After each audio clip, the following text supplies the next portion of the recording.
So hello guys, कैसे हो आप सभी लोग। आशा करता हूँ बढ़िया होगे। आप सभी का स्वागत है हमारे channel twin flame channel message में।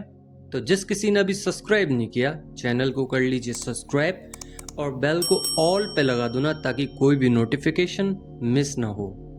सो गाइस, आज की करंट एनर्जी डीएम और डीएफ की।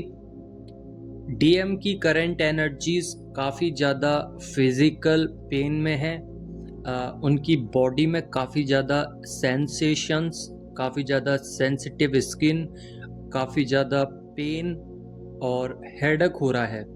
यहाँ पे डीएम की एनर्जी ड्रेन हुई है और डीएफ से एनर्जी लेने की कोशिश कर रहे हैं और चाहते हैं कि डीएफ उन पर एनर्जी दे दें, उन पर फोकस कर लें ताकि वो हील हो सकें। और यहाँ पे डीएम अंदर से रिग्रेट्स महसूस कर रहे हैं। आई मीन उनके अंदर जितने भी चीज़ें ऐसी हैं जो अब तक वो हाइड करते हुए चले आए थे, जो कि पैटर्न्स में बदल चुके थे, और वो पैटर्न्स अब ब्रेक हो रहे हैं और उनकी जितने भी हाइड फेस थे वो सब बाहर निकल रहे हैं, जिस वजह से उनको रिग्रेट्स और काफ़ी ज़्यादा पेन मिल रहा है। एक्चुअल में अगर देखा जाए तो ये एक कर्मा बेसिस पैटर्न है। जितने भी डिवाइन मैस्कुलाइन ने अनफॉर्चुनेटली नोइंगली और अननोइंगली तरीके से चीज़ें करी, वो कर्मा क्रिएट हो गया। अब कर्मा जब रिलीज होगा तो उनको दिक्कत होगी, बिकॉज उनको कंफर्ट जोन में से बाहर निकलना पड़ेगा। जब भी डीएम कंफर्ट जोन में से बाहर आते हैं, मान लीजिए कि उनकी स्पिरिचुअल अवेकनिंग दोबारा से चालू हो चुकी है, उनको एक डायमेंशंस में ले जाया जा रहा है, उनकी बॉडी, उनकी सोल, उनका माइंड अलाइन हो रहा है, उनके अंदर की एनर्जी डिटॉक्स हो रही हैं, साथ ही पैटर्न्स ब्रेक हो रहे हैं और कार्मिक से फाइट्स ज़्यादा होंगी इस वक्त, बिकॉज वो कंफर्ट जोन में से बाहर निकल रहे हैं। जो डीएम की नॉलेज है वो 3D के बारे में इतनी अच्छी थी कि वो 3D को ही सब कुछ मानते थे। बट अब अगर देखा जाए तो डीएम के अंदर के जो बॉन्ड्स थे जब वो ब्रेक हुए, तो यहाँ पे 5D एनर्जी में जैसे ही डीएम ने कदम रखा, उनकी एनर्जीज में बदलाव हुए और डीएम अपने हिडन फेस को जब देख रहे हैं बाहर निकलते हुए, तो एग्रेशन आ रहा है, एक्शन ओरिएंटेड हो रहे हैं, सैड भी हैं, बॉडी पेन भी है, हार्ड वर्क भी कर रहे हैं, बट यहाँ पर रिजल्ट्स नहीं मिल रहे हैं सिवाय दुख के। क्योंकि सबसे मेन जो सबसे बड़ी प्रॉब्लम है वो डीएफ है, बिकॉज डीएफ देखना ही नहीं चाह रही हैं डीएम को, इंटरनली महसूस कर पा रहे हैं पेन को, और ये पेन बहुत बिगेस्ट लेवल पे है, यानी कि आप सोच भी नहीं सकते। उस हायर एनर्जीज में जाने के बाद ही आपको समझ में आएगा कि डीएम कितने पेन में है। अगर आप हायर एनर्जीज में हैं तो आपको इंट्यूशंस पावर आ रही होंगी कि हाँ, मेरे डीएम अभी बैड फेज में है और वो अभी सब कुछ झेल रहे हैं। तो यहाँ पे जितनी भी डीएम एग्रेशन में आ रहे हैं, तो आपके अंदर भी एग्रेशन आ सकता है, आपके अंदर गुस्सा आ सकता है, आपके अंदर हलचल रहेगी बॉडी में, काफ़ी ज़्यादा सेंसेशंस, काफ़ी ज़्यादा वाइब्रेशंस, हार्ट चक्रा में पेन, लेफ्ट हैंड साइड पर पेन हो सकता है डीएफ के, और डीएम के राइट हैंड साइड पर पेन रहेगा। इन दोनों में ही चेंजेस नज़र आएंगे। कुछ दिनों बाद दोनों की ही बॉडी नॉर्मल हो जाएगी। वहीं पे डीएफ को राइट हैंड साइड माइंड में पेन रहेगा और डीएम के लेफ्ट हैंड साइड में पेन रहेगा। हाँ, ये चेंज हो सकता है कि डीएफ के लेफ्ट हैंड साइड पर पेन हो रहा हो माइंड में। ये एनर्जीज होती हैं जो कि चेंज होती रहती हैं। आई मीन होता है कि अगर आपकी मैस्कुलाइन एनर्जी बढ़ी हुई है तो आपको लेफ्ट हैंड साइड पर पेन रहेगा, अगर आपकी डिवाइन फेमिनाइन एनर्जी बढ़ी हुई है तो राइट हैंड साइड पे, ऐसे चलता रहता है, आपको पेन आते रहते हैं। वैसे ही जो माइंड होता है उसका फीचर्स अलग होते हैं। लेफ्ट हैंड साइड पर डिवाइन फेमिनाइन एनर्जी होती है और राइट हैंड साइड पर डिवाइन मैस्कुलाइन एनर्जी। ये फीचरिंग डिवाइन ने करी है और इस फीचरिंग में कभी एनर्जी बूस्ट होती है, कभी डाउन चली जाती है, तो एनर्जीज के हिसाब से इमर्ज होती है बॉडी। डीएम और डीएफ दोनों की ही क्लिनजिंग होती है, साथ ही जितना भी बैड फेस डीएम झेलते हैं उतना ही डीएफ झेलती हैं। तो इसमें कहीं पे भी ऐसा नहीं है कि डीएफ ज़्यादा झेल रही हैं डीएम से, सबको बराबर मिलता है। और हो सकता है कि आप जब ज़्यादा हील हो जाते हैं तो आपको महसूस नहीं होता कि डीएम कितने पेन में है, बिकॉज आप उनसे ज़्यादा हायर एनर्जीज में हैं। सेम ऐसे ही जब आप बैड फेजेस में होते हैं तो डीएम को महसूस नहीं होता, इतना महसूस तो होता है बट उतना हाई इंटेंशंस नहीं आते हैं, हाईली इतना महसूस नहीं हो पाता है। जैसे अभी आपको नहीं हो रहा डीएम के बारे में, उस समय पे डीएम को नहीं होता था आपके बारे में। तो सेपरेशन फेस में दोनों की ही बारी आती है। कभी डीएफ को पेन होगा तो डीएम नहीं समझेंगे, जब डीएम को पेन होगा तो डीएफ नहीं समझेंगी। अगर मान लीजिए कि आप इसी फेस में आप डीएम के पास चले गए या मैसेज कर दिया, तो यहाँ पे जो रीयूनियन है वो डिले हो जाएगा, यानी कि यूनियन करने आ भी रहे होंगे तो यहाँ पे डिले हो जाएगा, बिकॉज आपने अपनी एनर्जीज को सेंड कर दिया।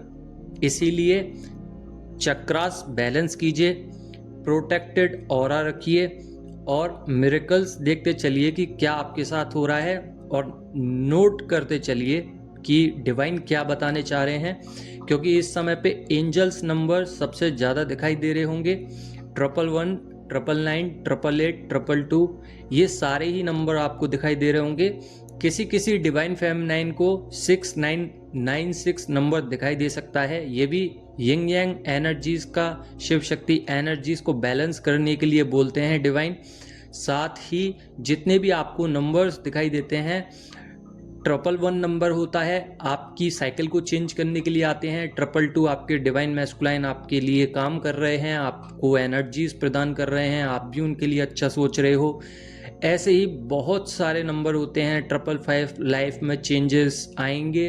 999 डिजास्टर चेंज, टावर मूवमेंट, जो कि ये दिखाते हैं डिवाइन और एंजल्स 999 के जरिए कि आपकी एनर्जीज बड़ा बदलाव लेने वाली हैं। आपकी साइकिल चेंज होगी, आपके गेट्स चेंज हो जाएंगे, आपकी बॉडी में से एनर्जी चेंज हो जाएगी, आप एक न्यू डायमेंशंस में चले जाएंगे। तो कंफर्ट जोन से जब बाहर निकलोगे इस समय पे तो आपको बहुत तकलीफ होंगी, काफ़ी ट्रिगर्स आएंगे, कार्मिक्स आएंगे, आपको परेशान करेंगे, आपकी एनर्जी बूम कर देंगे, यानी कि बहुत बदतर बना देंगे। तो यहाँ पे कम्युनिकेट नहीं करना है, डीप रियलाइज करना है कि डीएम क्या सोच रहे हैं, क्या कह रहे हैं। और ये मिनिमम 1 बार या 2 बार कीजिए। अगर ज़्यादा करते हो तो आपको प्रॉब्लम हो सकती है।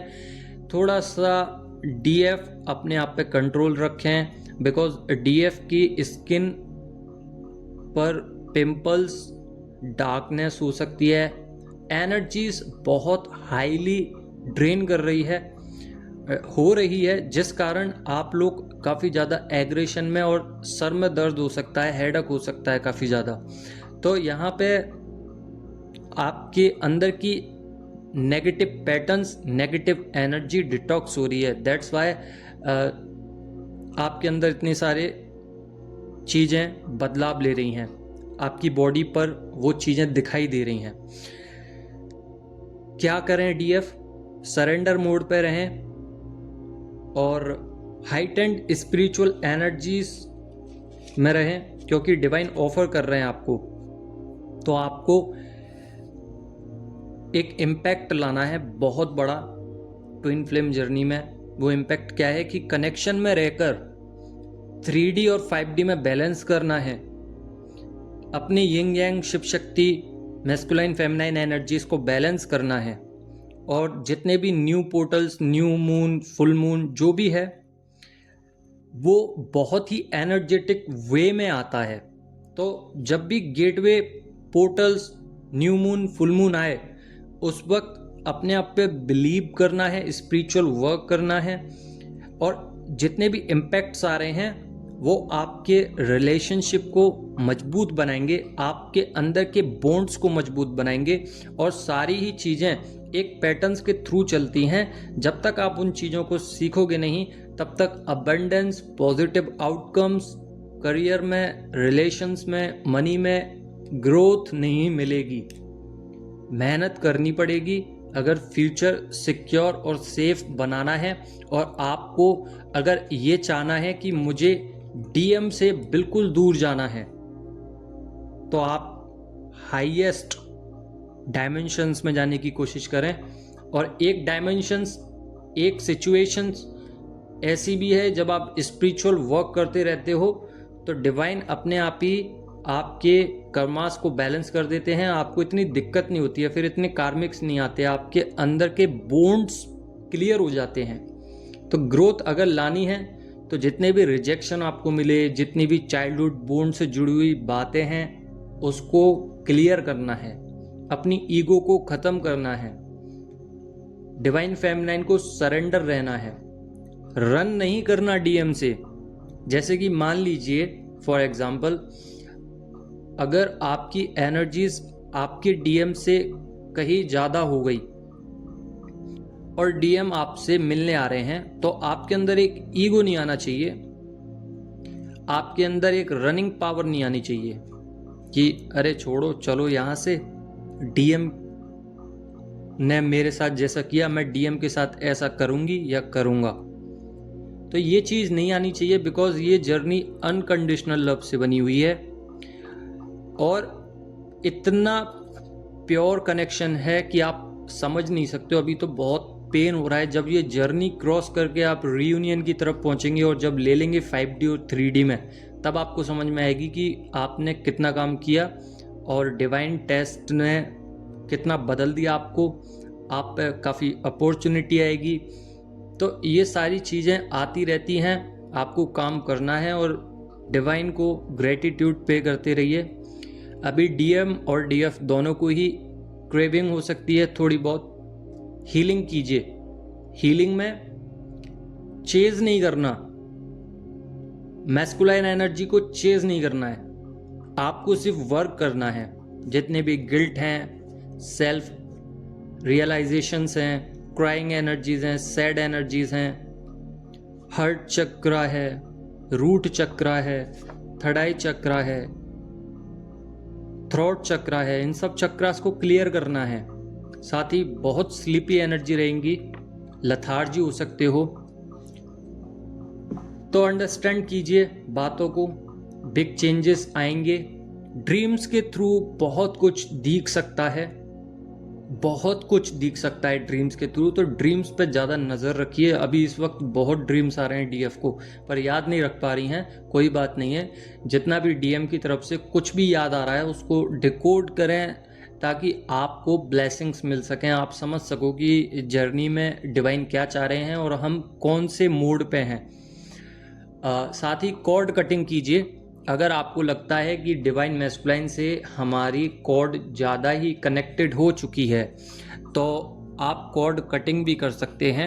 ये कॉर्ड कटिंग बहुत सी जगह पे लोग कहते हैं कि ट्विन फ्लेम जर्नी में कॉर्ड कटिंग एक ऐसा चैप्टर है जिसमें इम्पॉसिबल है कॉर्ड कट करना, वो भी डीएम के साथ। तो मैं कहता हूँ ये बहुत ही पॉसिबल है। अगर आप अपने कॉर्ड को कट करना एक बार सीख गए तो आप अपनी माइंड, बॉडी और सोल को अलाइनमेंट में ले आओगे और ये परमानेंट टाइम के लिए होता है, कुछ मिनट, कुछ घंटे, कुछ वीक के लिए होता है।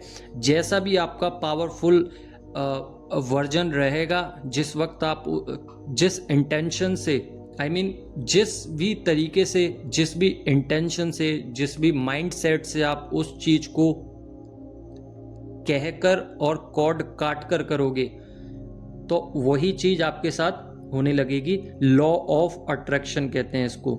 ये करना बहुत ही आसान है, चलिए सीखते हैं। सबसे पहले आपको मेडिटेशन मुद्रा में बैठना है, यानी कि आपको हथेलियां आसमान की ओर, अपने लेग्स को फोल्ड कर लीजिए। बैकबोन को एकदम स्ट्रेट रखना है ताकि एनर्जी जब आए तो ब्रेक ना हो। बैकबोन बहुत ही इम्पोर्टेंट है इसमें, तभी एनर्जी बनेगी। अब मान के चलिए कि आपके डीएम आपसे जिस भी चीज़ में कनेक्टेड हैं सबसे ज़्यादा, मान लीजिए उनको कुछ बात करनी है आपसे, तो थ्रोट चक्र आपका ज़्यादा ही अनकंफर्टेबल रहेगा। या मान लीजिए कुछ ऐसी एनर्जीज हैं जो सेक्सुअल हैं, तो रूट चक्र हो गया। मान लीजिए कि कॉन्फिडेंट ज़्यादा हैं, आना चाहते हैं, तो सोलर प्लेक्सस चक्र हो गया। मान लीजिए उनको देखने का मन है, रो ज़्यादा रहे हैं, तो थर्ड आई चक्र हो गया। मान लीजिए बहुत ज़्यादा प्यार करते हैं और अब मिलना ही चाह रहे हैं या मिलना नहीं चाह रहे, तो ऐसी एनर्जीज आ रही है, अब मेरा दिल बहुत ज़्यादा हार्डली पेन कर रहा है, तो आपका हर्ट चक्र हो गया। ये सारे ही चक्र डीएम से जुड़े हुए होते हैं। अब कॉर्ड कट कैसे करते हैं? सबसे पहले अपने चक्रास पे ध्यान दीजिए कि सबसे ज़्यादा वाइब्रेट चक्र कौन सा हो रहा है। देन उसके बाद आपको मेडिटेशन में बैठना है, डीएम की सोल को इनवाइट करना है, अपने सामने बैठाना है। आपको ऐसा सोचना है कि मेरे डीएम मेरे पास आ चुके हैं, वो बैठ चुके हैं। अब मान लीजिए कि आप उनको ज़्यादा सोच रहे हैं, ज़्यादा उनके बारे में चिंताएं कर रहे हैं, तो आपका थर्ड आई चक्र उनके थर्ड आई चक्र से कनेक्टेड है। सो गाइज, अब करना क्या है, आपको पता चल चुका है कि आपका चक्र डीएम के चक्र से मैच कर रहा है, इसी चक्र पे सबसे ज़्यादा एनर्जी आ रही है। तो उनको बैठा लीजिए। उनकी सोल को इनवाइट करने के बाद, उनको बैठाने के बाद ऐसा फील करना है कि आपके हर्ट चक्र से उनके हर्ट चक्र पे एक थ्रेड जा रहा है, एक एनर्जी जा रही है, एक लाइन जा रही है जो कि उनके हर्ट चक्र को और आपके हर्ट चक्र को मिला रही है। आई मीन टच कर पा रही है वो एनर्जी। ठीक है, उसके बाद अपना हाथ लेना है, आंखें बंद रखनी है। इस मेडिटेशन में आंखें बंद रखनी है। ओनली 5 to 10 मिनट का मेडिटेशन है। जब आपको अंदरूनी मन से ऐसा फील हो कि हाँ कंप्लीटली मैं हील हूँ, तब खोलनी है आंखें। उनके जो थ्रेड है, जो लाइन बनी हुई है, उसको काटना है। ऐसे ही धीरे धीरे सारे चक्रास को कट कर दीजिए और मुझे बताना कि आपको कितना रिलीफ मिला और कितने ज़्यादा आप पेशेंस में आए, कितना कम आपको दुख मिला डीएम की तरफ से। जैसे भी हो उसको करने का ट्राई करें। नहीं समझ में आए पूछ सकते हैं दोबारा। आई थिंक आप लोगों को समझ में आ गया होगा कि आज की एनर्जीज क्या रही हैं, डीएम की और डीएफ की। बॉडी में पेन डीएफ की भी है और नेक में, शोल्डर्स में पेन, बैक में पेन, लेग्स में पेन, ऐसे पेन बने रहते हैं। सो आई होप आप लोग समझ गए होंगे। समझ गए हो तो लाइक जरूर करना। बाकी के सभी न्यू व्यूवर्स सब्सक्राइब कर लेना। बाकी कल मिलते हैं। धन्यवाद।